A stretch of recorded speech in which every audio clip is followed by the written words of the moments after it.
Hello dear viewers! Ito na yung moment na mapapanood ko talaga yung Billboard um, Music Awards sa Korea, yung performance ng SB19. Ang tagal ko na itong hinintay na panoorin. So, ngayon, tingnan natin yung performance nila ng Ginto. Alam ko, na-invite din dito yung Bini, and then nag-perform din sila. Hindi ko pa rin yun napatingnan pa. So ngayon, tingnan natin yung performance ng SB19 sa Billboard Korea 2024. Hmm.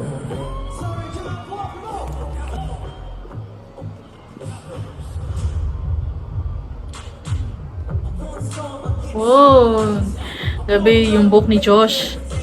Justin. Ano si Justin? Inside na black na body fit.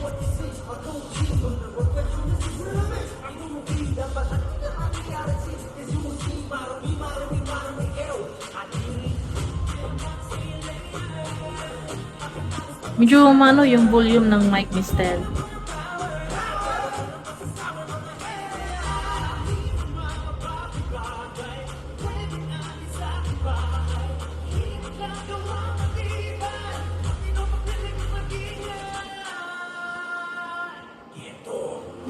Ganda ng suot ni Pablo. Yung upper shirt niya.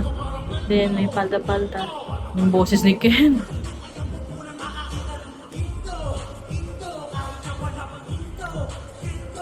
Oh, grabe yung forma ng mga boys dito.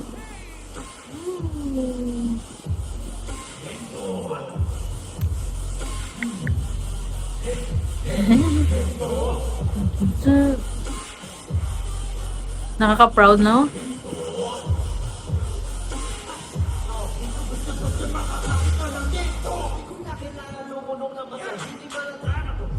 Oh, grabe ang chilitin ni Stel. Ang layo niya eh.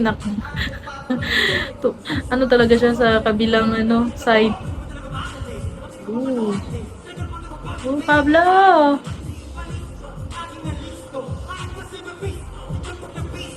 Kiss mo. Mm.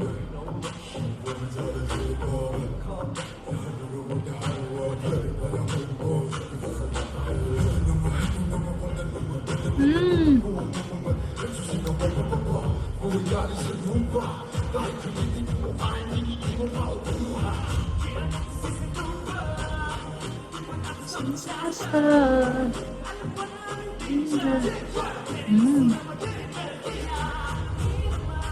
Wow. Wow.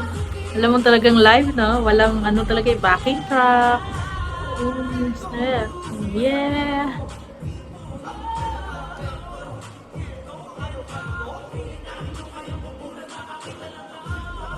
Ang nun ng legs ni Stel? Pop na pop. Pablo!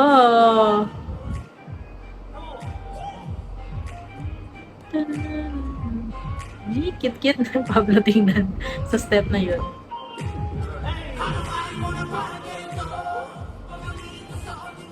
Hindi kumanta si Ken para may low note sana, no?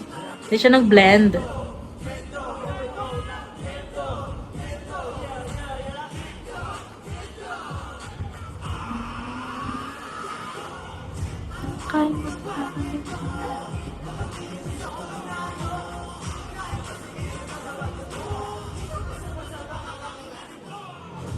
Ah!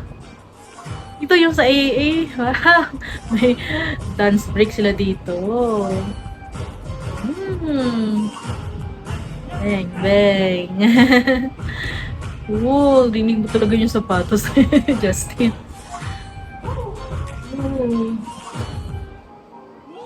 Wow, yan. May pakpakan din.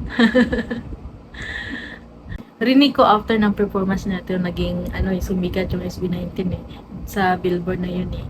Kasi parang naging head tour na yun, sila sa lahat ng mga performance, sila yung talaga very hype up, and then may mga fans, ganun. Yun ang dinig ko. So, very proud of you, Mahalima Boys.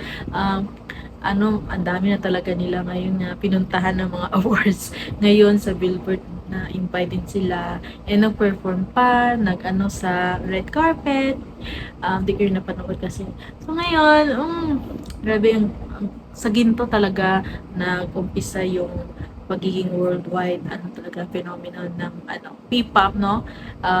Thank you talaga sa kanta Gento. Dito na discover talaga yung kagalingan ng SB19. Magaling talaga sila pero hindi lang talaga masyado silang nakilala sa ibang bansa. Then dito din sa Philippines, marami na ngayon na-convert bilang 18 dahil dito.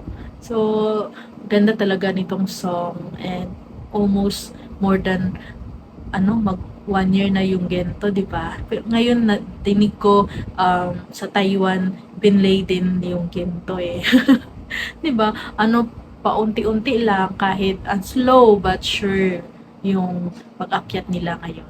So, lahat ng mga 18 dyan, continue supporting lang sa ating SB19 and other P-pop groups. So, that's all, guys. Thank you for watching with me. Please subscribe to my channel and you can leave a comment for any suggestions. Thank you. Bye-bye.